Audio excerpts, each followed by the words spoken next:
ரொம்ப ஸ்ட்ராங்காக பண்ணணும். மஞ்சள் தானம் கொடுத்துக்கிட்டே இருக்கணும். மஞ்சள் கலர் ரிலேட்டடாக தானம் பண்ணி தட்சிணாமூர்த்தி, அதாவது திருச்செந்தூர் போயிடணும். திருச்செந்தூரில் இருக்க தட்சிணாமூர்த்தியை தான் இவங்க வழிபாடே பண்ணணும். அதுக்கு அப்புறம் தான் வந்து ஆலங்குடி போகணும். அப்புறம் தான் ஆலங்குடியில் இருக்க தட்சிணாமூர்த்தியை பார்க்குறப்ப தான் லைஃப் பேலன்சிங் ஆகும். ஏன்னா இவங்களுக்கு வந்து முருகரோடைய அருளும் ரொம்ப தேவை.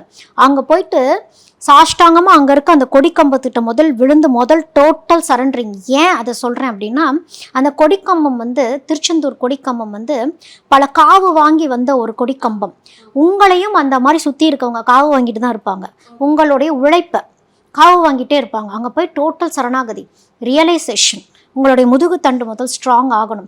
நிமிர்ந்து நடக்கிறது அப்படிங்கிறது வந்து செல்ஃப் கான்ஃபிடென்ஸ் அப்படிங்கிறது உங்களை நீங்கள் உணர்ந்து சுற்றி இருக்கவங்க நம்மளை எப்படி யூஸ் பண்ணுறாங்க, நம்ம எப்படி யூஸ் பண்ணப்படுறோம், நம்ம யாருக்கு எந்த அளவுக்கு, அதாவது தனுசு வந்து நேர்மை தான், ஆனால் யார்கிட்ட நேர்மையாக இருக்கிறோங்கிறது முக்கியம். அதெல்லாம் வந்து ஒரு உணர்தல்ங்கிறது வரும்.